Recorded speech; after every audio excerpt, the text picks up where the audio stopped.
थोड़ा यूपी के बारे में बातचीत कर लें और आप अपना पर्सपेक्टिव हमें बताइए, हम आपको अपना पर्सपेक्टिव बताते हैं, थोड़ी डिस्कशन करते हैं। और ठीक बात है, ठीक बात है। मैं समझता हूँ कि जब माइक खराब हो गया, हम दोनों बात करेंगे, वो रिकॉर्ड होकर के जाएगी तो लोग बेहतर और अच्छा समझेंगे और अच्छा रिजल्ट आएगा। और क्योंकि सोशल मीडिया से वेल कनेक्टेड है तो सब लोगों को जानकारी मिल जाएगी कि हम और आप क्या बोल रहे हैं। यूपी जो 80 सीटें दे रहा है, इसमें 79 सीटें समाजवादी पार्टी, कांग्रेस, इंडिया गठबंधन जीत रहा है। एक जो क्यूटो है उसमें हम और आप लड़ाई में हैं।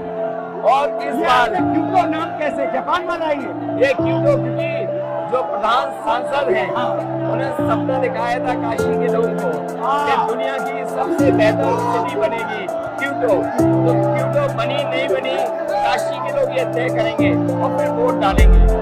इस बार मन मर्जी नहीं चलनी है, मन की बात नहीं चलेगी, हमारे आपकी बात और 140 करोड़ लोगों की बात और संविधान की बात होगी। और आपने देखा, आप सबने देखा कि यूपी को नरेंद्र मोदी जी ने बेरोजगारी का सेंटर बना दिया और इतनी बेरोजगारी की है, ये जितने बच्चे दिखाई दे रहे हैं ये वो लोग हैं दिखाओ जो अग्निवीर या पेपर और ये सब रोजगार नौकरी चाहते हैं।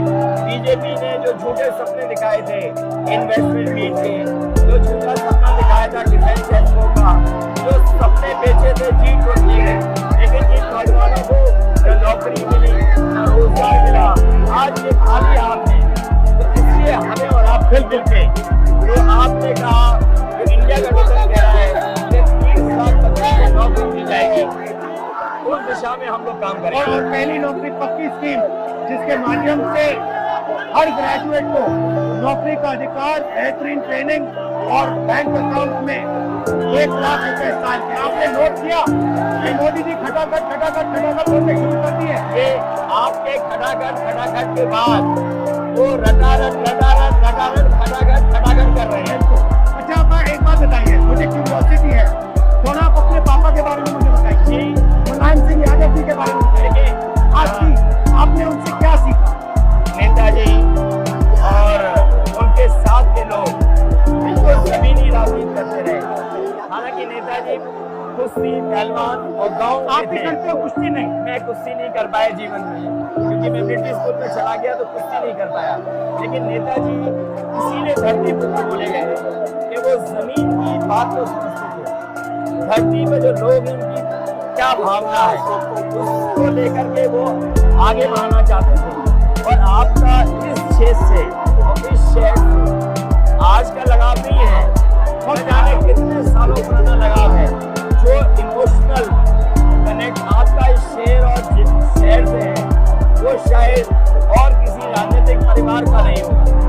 तो नेताजी से उनका हार्डवर्क और अपने लक्ष्य के लिए लगातार काम करते रहना, जो गैर बराबरी की लड़ाई डॉक्टर राम मनोहर लोहिया यहीं लड़े थे।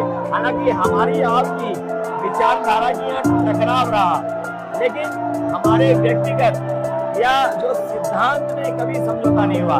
सिद्धांत को लेकर के हमने आपके साथ खड़े हुए और कई बार खड़े हुए, और आपकी भी पार्टी सिद्धांत से बहुत करीब रही समाजवादियों की।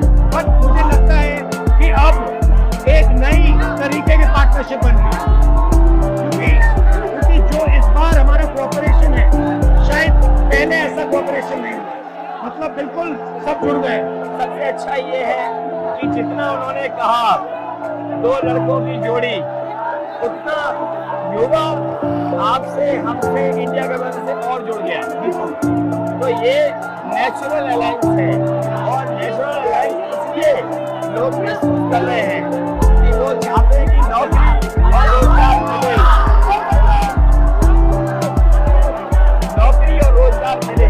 तो ये बड़ी भावना है कि हमसे आपसे ये यूथ कनेक्ट कर रहा है। सबसे बड़ी बात, महंगाई की चोट सबसे ज्यादा इन लड़कों को लगती है। हमारी थिंकिंग है और आपकी भी है कि ये जो 22-25 लोगों को नरेंद्र मोदी जी ने पूरा का पूरा धन पकड़ा है, उसको ठीक करने के लिए जो हमारे युवा हैं, माताएं बहनें हैं, उनको डायरेक्ट बैंक अकाउंट में पैसा देना। देखिए, ये जो लोगों के पास पैसा पहुंचने से जो अर्थव्यवस्था को लाभ मिलेगा, मैं समझता हूँ इनका भाग्य भी बनेगा और देश की अर्थव्यवस्था ही बेहतर होगी।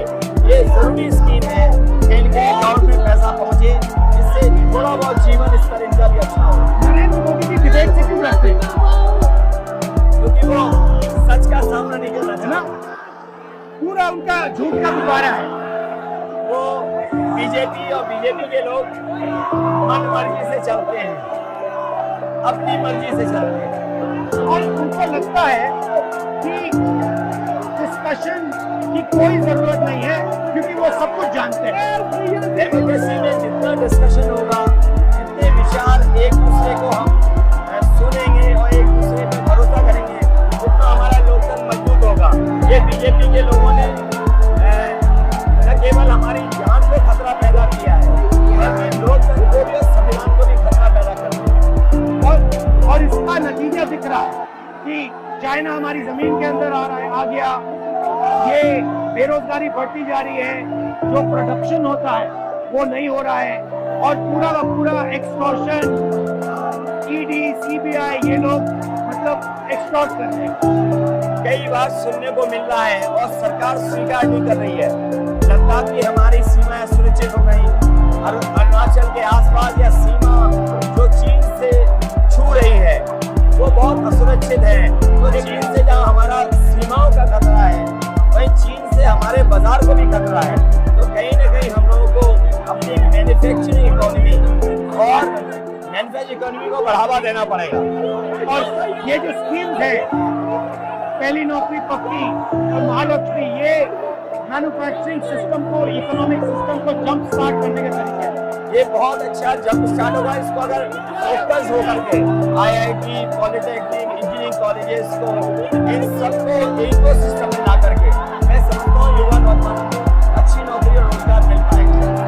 और हमारा लक्ष्य है कि सब हर जात को भागीदारी मिले, स्पेस मिले, हर इंस्टीट्यूशन में, बिजनेस में, एजुकेशन के सिस्टम में। तो वो हमारा, हम दोनों का लक्ष्य है। बिल्कुल। और क्योंकि जो बात सभी दल कहते थे, आज इंडिया गठबंधन कांग्रेस भी कह रही है कि सामाजिक न्याय जरूरी है, जाति गणना जरूरी है। देश के लिए ये बड़ी चीज है। जब दुनिया में अमेरिका है, यूरोप है, अपने उन लोगों के लिए जो पीछे छूट जाते हैं, उनके लिए कुछ काम करते हैं। तो हमारा जो देश जाति के आधार पर पिछड़ा है,